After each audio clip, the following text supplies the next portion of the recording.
Kalau korang nak tahu, Zira ni bukan orang yang jenis suka ulas benda-benda viral. Dalam bedanya banyak peniaga-peniaga warga asing.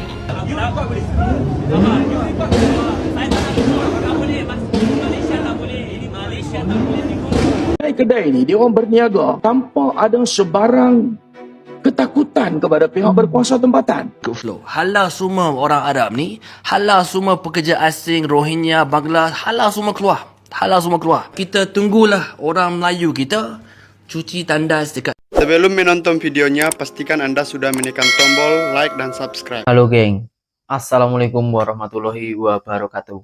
Berjumpa kembali dengan saya Zainal Satori. Sebelum video ini saya mulai, gimana kabarnya kalian semua? Semoga semua yang menonton video ini baik-baik saja, dimurahkan rezekinya, selalu berpikiran yang berpositif, dan dijauhkan dari mara bahaya oleh Allah Subhanahu wa Ta'ala. Hari-hari ini tengah viral sekali orang asing masuk ke Malaysia melancong. Dia bukan hanya melancong, namun dia membuka usaha perniagaan di sini. Namun dia nggak tahu tentang undang-undang. Setelah dia viral, banyak peminatnya, banyak pelanggannya, akhirnya digusur atau ditutup oleh pihak yang berkewajiban karena dia tidak mematuhi peraturan undang-undang yang ada di Malaysia. Di video yang pertama ini kita tonton dulu orang Malaysia berkomentar tentang ini. Jom. Hari tu kes Zaitun Bukit Bintang di mana orang kita viral sebab menari, tu bukan budaya kita. Betul. Hari ni pula kes belly dancers in KL. Tu budaya Arab, bukan budaya kita. Betul. Semua ni bukan budaya kita and it is un-Islamic.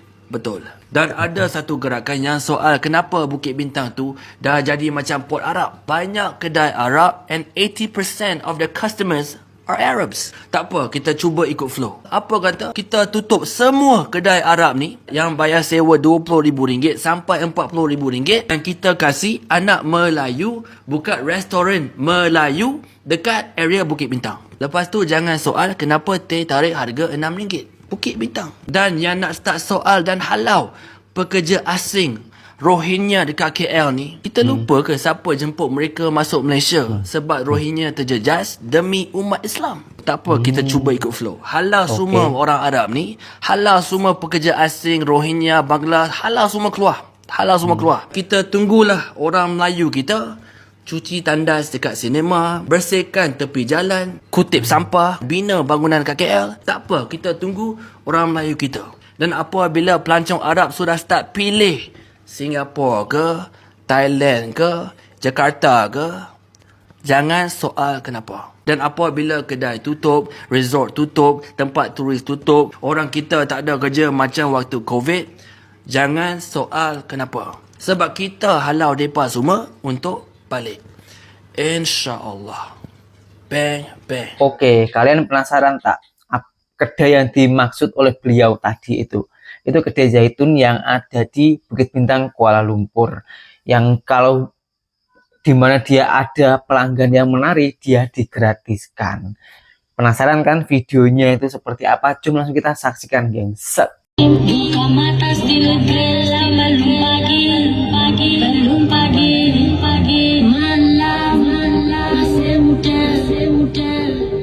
Wah. Wih. Apa itu, geng? Bacul, kita takut, kita dayus, bermakna kita tak payah jadi rakyat Malaysia. Kalau dengan pelarian, dengan Arab mai sini, berniaga sini, boleh berani. Kalau kita rakyat Malaysia, kita bacul, kita paksa.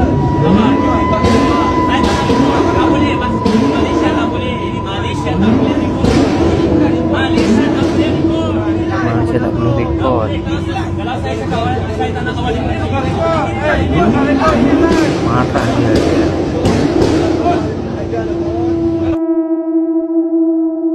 Wah, bukan main satu.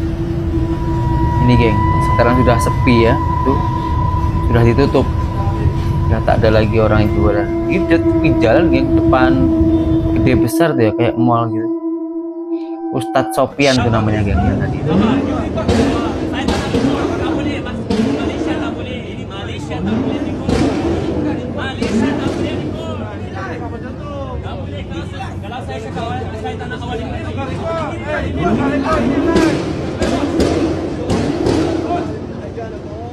Kalau korang nak tahu, Zira ni bukanlah orang yang jenis suka ulas benda-benda viral. Tapi disebabkan Zira seorang peniaga dan benda ni pun kita pernah discuss dengan husband, so kita pernah ambil tahu jugalah macam mana Zaitun ni boleh buka dekat tengah-tengah jalan, dekat tempat-tempat hotspot macam ni.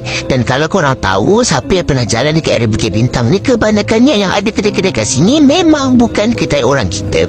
So sebagai warga tempatan dan seorang peniaga yang suka ambil kesempatan perniagaan, kadang-kadang kita terfikirlah juga apa lesen yang kita perlu apply, macam mana cara nak apply. Manalah tahu kan ada idea yang kita boleh buat dengan kawan-kawan bisnes kita untuk menjalankan perniagaan fardu kifayah, memenuhi makanan-makanan dekat sini, kan? Selain daripada buat perniagaan, kita juga akan jalankan benda-benda fardu kifayah.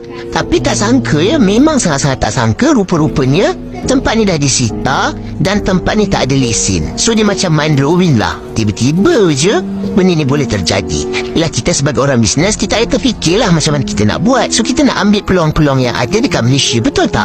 Apa pendapat korang? Kedai-kedai ni dia orang berniaga tanpa ada sebarang ketakutan kepada pihak berkuasa tempatan.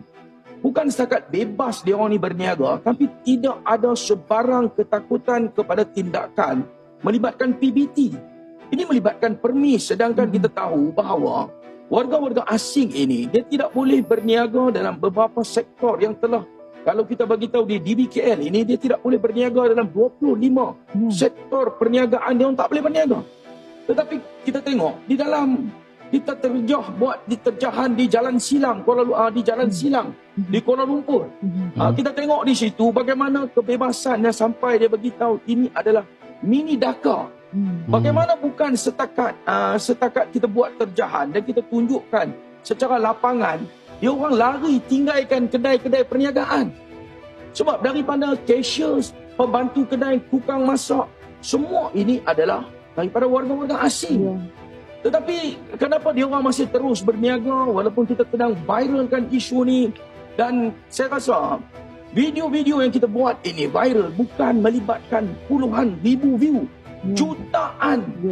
Sedangkan sehingga mendapat respon bukan setakat di YB kawasan ataupun Datuk Bandar, tetapi dapat respon sehingga Perdana Menteri Malaysia keluarkan kenyataan bahawa mana-mana permis yang Alibaba akan lesen DBKL perlu ambil tindakan.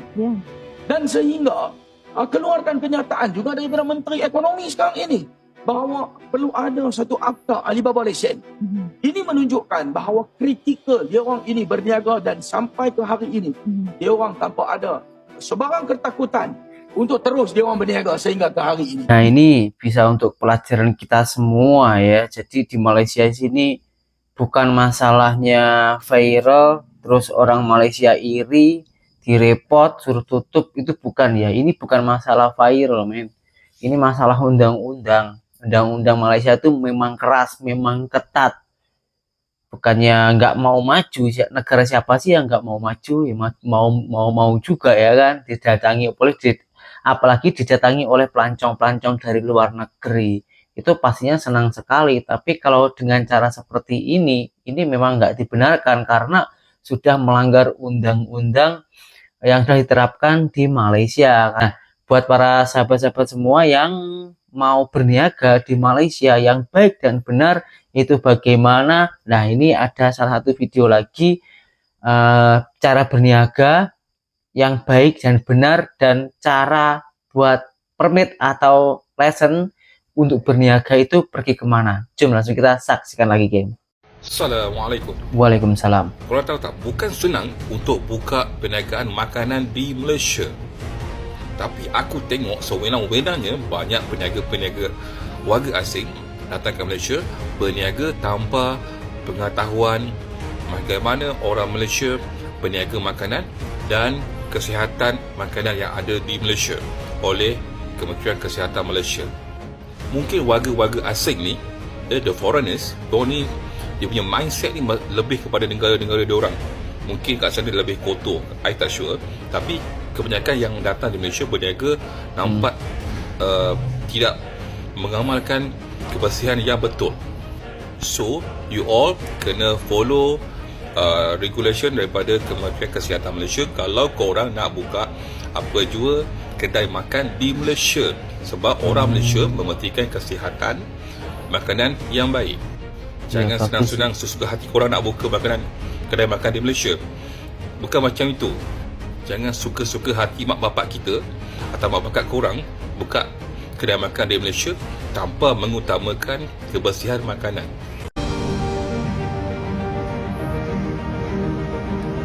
Okay, hari ini kita berada di KPDN Putrajaya bagi menghantar satu surat, bagi memohon satu temu janji dengan pihak KPDN bahagian penguatkuasa berkenaan ada satu isu pembelian di dalam talian lah, pembelian online.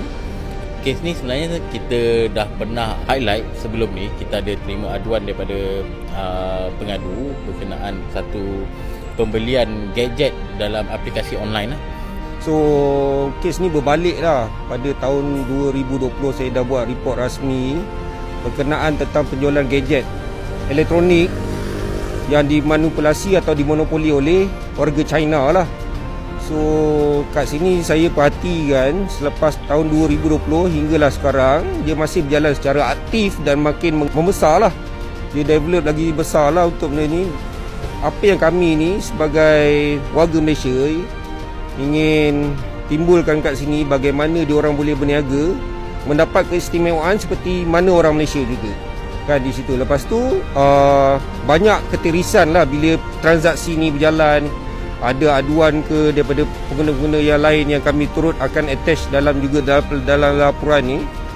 Cuma kami nak dapatkan perhatian kerajaan je tentang benda ni sebenarnya kan. Boleh observe lebih lanjut ke apa semua kan, sebab dia menggunakan online-nya.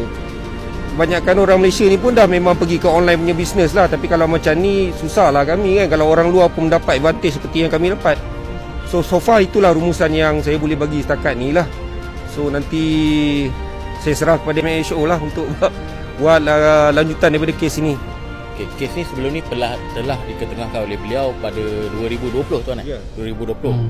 Cuma kali ni beliau terdatang kepada MHO untuk membuat satu aduan. So kita telah menghantar surat dan berharap agar mendapat perhatian lah daripada pihak KPDN dan mendapat kerjasama yang baik lah daripada pihak KPDN berkenaan isu ni. Memang tak mudah berniaga di Malaysia. Kebersihan harus dijaga, diutamakan malah di Malaysia sini. Bukan hanya di ruko-ruko, di jalan-jalan ya, di bazar itu pun kebersihannya juga sangatlah diutamakan. Saya juga pernah membuat video sama penjual bakso di pasar malam. Dia pun bercerita juga seperti itu. Dia harus mempunyai lisensi atau permit berniaga. Kebersihan juga harus dijaga. Sebenarnya ada bagusnya juga. Sebetulnya kalau menurut saya ya, Indonesia itu pun harus mencontoh dari sini juga. Karena dengan adanya permit atau license, pastinya sahabat-sahabat penasaran, permit atau license itu gunanya untuk apa sih selain menjaga kesehatan. Nah, selain dia itu menjaga kesehatan yang baik dan benar, juga license itu untuk menghandle harga-harga tersebut. Jadi dia nggak bisa membeli harga sesuka hati. Harga itu ada batasannya. Jadi ini untuk memudahkan ekonomi para petani juga, karena biar sesuai antara kemasukan petani dan penjual. Atau gini loh, modal dari petani, hasil dari petani dan hasil penjual itu biar sama, biar bisa rata, biar nggak ada biar sama lah ya, biar stabil gitu.